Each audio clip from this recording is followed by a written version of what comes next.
Hello, in this video I'm going to show you how to disable the feature recall in Windows. So join me, Mark, a network engineer with 26 years experience working in IT. So let's get started. So first we need to understand whether we're running the latest version of Windows 24H2 where this feature recall has been enabled.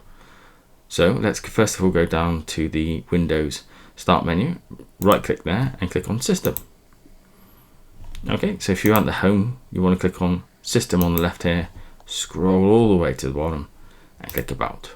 In here, under Windows specifications, we just want to check the version number.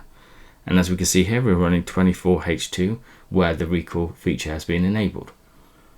So we can minimize that down. And what we need to do next is go back down to the start, right click again and click on Terminal, and we want to select the admin terminal. You will get this prompt here. You just want to say yes to allow to make changes. And now we're in the PowerShell prompt. Okay, so first of all, we need to establish if it's definitely running on this device. So I've got the commands here. They're a little long, but I will put them in the description, so have a look for those.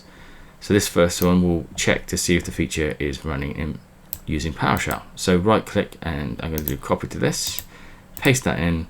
So it's DISM space on /online space / get feature info space / feature name, and then we're looking for recall. So press enter here. You can see that command runs successfully and the status is enabled. So it is running on this device. So let's hit a couple of enters there and let's disable it. So come down, I'm going to come down and grab that command to disable it. Let's copy that. Okay, put that in there. So you can see here, as we saw before, disable feature, feature name, recall. Okay. So now let's press enter and let it do its thing.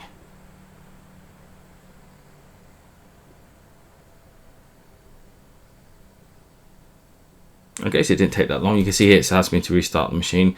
For this demonstration, I'm going to say no to that. Okay, and we can then use the up arrow to see previous commands that we've used. So that's the command to disable, up arrow again, that's the command that we used to check. So let's check again and see what happened. Okay, we can see now the status has been disabled, which is what we wanted. In the event that you want to re-enable this, it is possible. So if we press enter a few more times, and we'll get the command here to enable. So let's copy that out. And let me paste that back in. So again, that's going to go away and do its thing.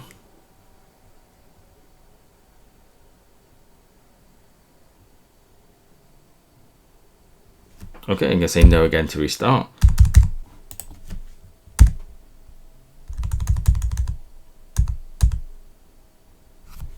Okay, so that's now completed and we can see that it is re-enabled here. So if you found this video helpful, please hit that subscribe and like button. So I'm going to go away now and disable that function and I will catch you in the next video.